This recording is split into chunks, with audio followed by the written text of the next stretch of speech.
Hi friends. आप में से बहुत से ऐसे लोग होंगे जो टीचर बनना चाहते हैं या टीचिंग फील्ड में इंटरेस्ट रखते हैं।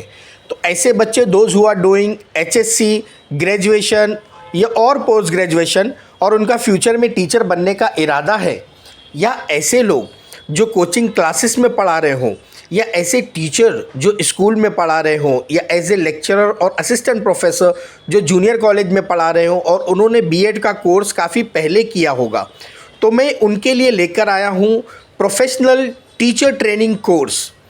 सो वो स्टार्ट करने से पहले I would like to give a short introduction of myself doctor Mohtashim Khan. Right now I am working as a principal in English medium school at Mumbai. Previously I was working as an assistant professor in teachers training college, that is the B.Ed college, for 12 years, and by the grace of Allah till now I have prepared 1200 teachers, those who are working as a teacher, assistant professor, lecturer in different school and colleges. तो आप लोगों के लिए मैं free course लेकर आया हूँ। ये कोर्स तकरीबन 1 महीना चलेगा। ये कोर्स करने के बाद आप एक बेहतरीन टीचर बन जाएंगे। इंग्लिश का एक मशहूर फ्रेज़ है, teaching is not everybody's cup of T. What is the meaning of that? कि टीचिंग हमको जितना आसान नज़र आता है, प्रैक्टिकली जब हम कोई टॉपिक पढ़ाने जाते हैं तो वो उतना आसान नहीं होता। हमको बहुत सारी डिफ़िकल्टीज़ फेस करना पड़ती हैं। तो इसीलिए कहा गया है कि teaching is not everybody's cup of T, because teaching is an art, science and profession.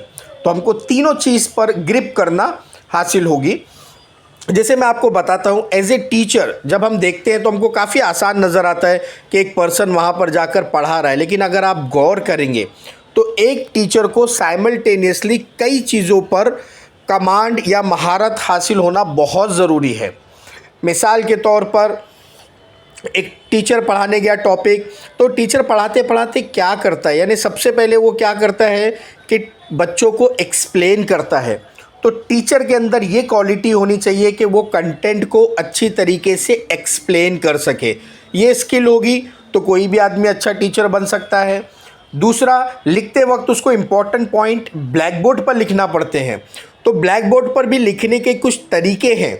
ये भी एक स्किल है, हर आदमी आसानी से नहीं लिख सकता, तो ये स्किल का आना भी बहुत ज़रूरी होता है। इसके अलावा कंटेंट को समझाने के लिए टीचर बहुत सारे एग्जाम्पल्स देता है। वो एग्जाम्पल्स भी बहुत इंपॉर्टेंट होंगे। अगर वो रिलेटेड एग्जाम्पल होंगे तो कंटेंट बच्चों को अच्छी तरीके से समझ में आएगा।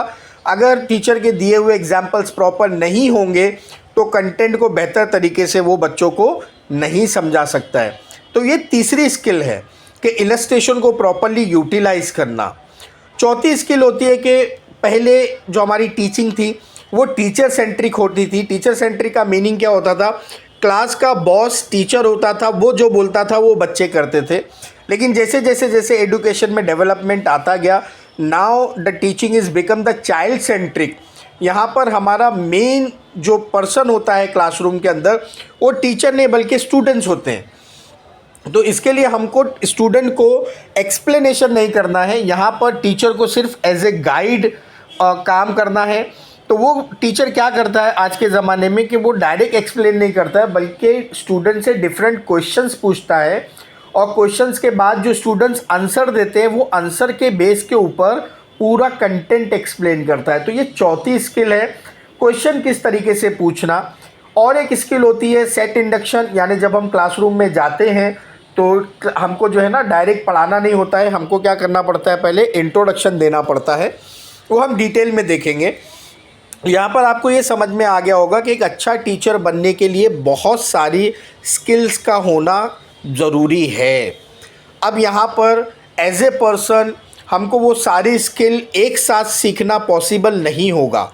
यानी जिन्होंने कभी क्लासरूम में नहीं पढ़ाया है, मैं अगर उनको ले जाके क्लासरूम में खड़ा कर दूं और बोलूँ कि ये 30, 40, 20 या 50 बच्चे बैठे हैं, आप इनको पढ़ाइए, तो इट्स नॉट ईजी, हमारे लिए आसान नहीं होगा।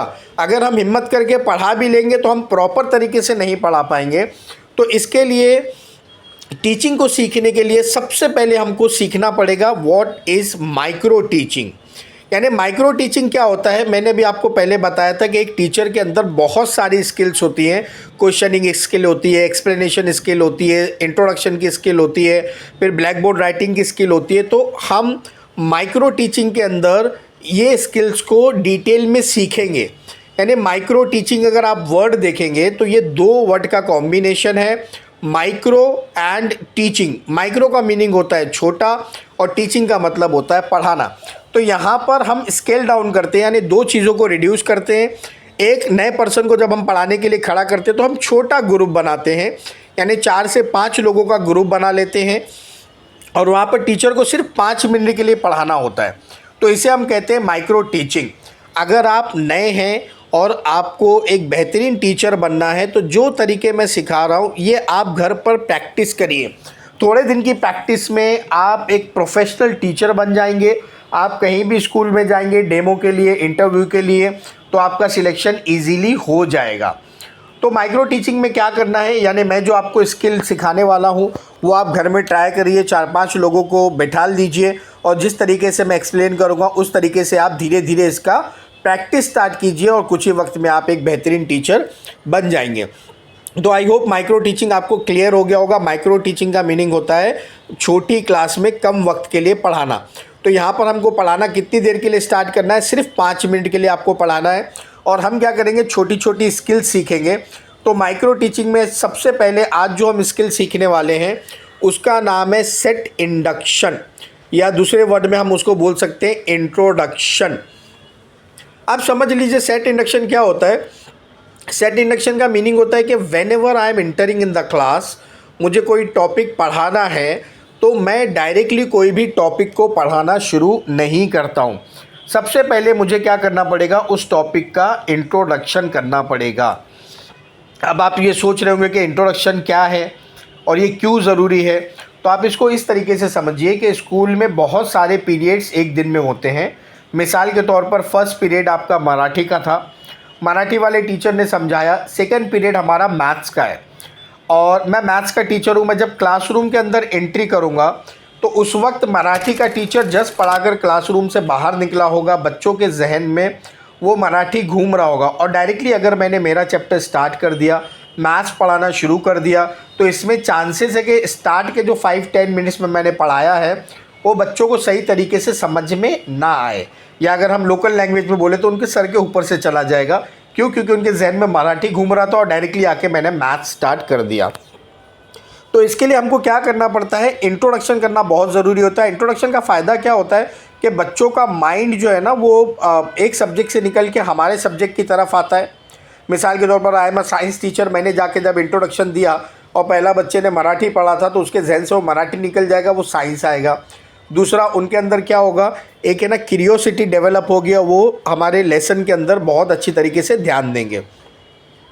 तो इंट्रोडक्शन आपको आई होप समझ में आ गया होगा। यानी कोई भी चैप्टर शुरू करने से पहले हमको डायरेक्टली वो चैप्टर नहीं बताना है, उस चैप्टर का थोड़ा सा इंट्रोडक्शन देना है। तो इसको मैं आपको एक एग्जांपल के ज़रिए समझाता हूँ, इसको समझने की कोशिश करिए। मैं एक साइंस का टीचर हूँ और मुझे क्लासरूम में एक टॉपिक पढ़ाना है। तो डायरेक्टली मैं जाकर ऐसा नहीं बोलूँगा कि I am your science teacher and today we are going to learn this and this topic. No, this is not the correct way. तो मुझे क्या करना है, मिसाल के तौर पर एक साइंस का टॉपिक पढ़ाना, तो आप ये समझिए कि मैं क्लासरूम में जा रहा हूँ और मेरे सामने बच्चे बैठे, तो मैं किस तरीके से शुरू करूँगा इसको आप समझिए। मैंने क्लासरूम में एंट्री ली और मैं क्या बोलूँगा, hi good morning students, today we are going to learn a very important topic of your science textbook, but I am not going to tell you which topic we are going to learn. You will have to identify, right? And I'll help you to identify that topic. Then I'll show the picture of gulab jamun and the jalebi, and then I'll ask the question, students, what do you observe in this picture? Then definitely the students will tell us gulab jamun and the jalebi. Then I'll ask the question, okay, how many of you like gulab jamun and jalebi? Then definitely few students will say we like it.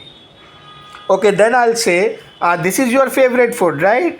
But how many times should we eat in a week this kind of sweets? Suppose if they are telling 5 times, 10 times, then not an issue. And suppose if they are telling 1 or 2 times, then in both the cases what we have to say, Now suppose if they are saying we are eating it for 5 to 10 times, then I'll say, okay, you are eating 5 to 10 times a single sweet.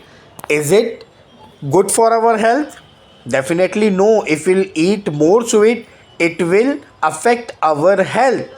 So while eating, we should keep in mind the nutrition and the proper diet, right? So today we are going to learn a topic from your science textbook, that is nutrition and diet. After that, I will write that topic on the board. So this is my introduction skill. Hardly it will take 2 minutes, 2.5 minutes. So in this way, whatever topic you want to teach in the class, you will have to do the introduction of that topic. Okay, for your understanding, I have given you one example. So listen it twice and thrice so you can understand how to introduce. Now suppose even if you have any doubt, what you can do, you can just post me a question in comment section.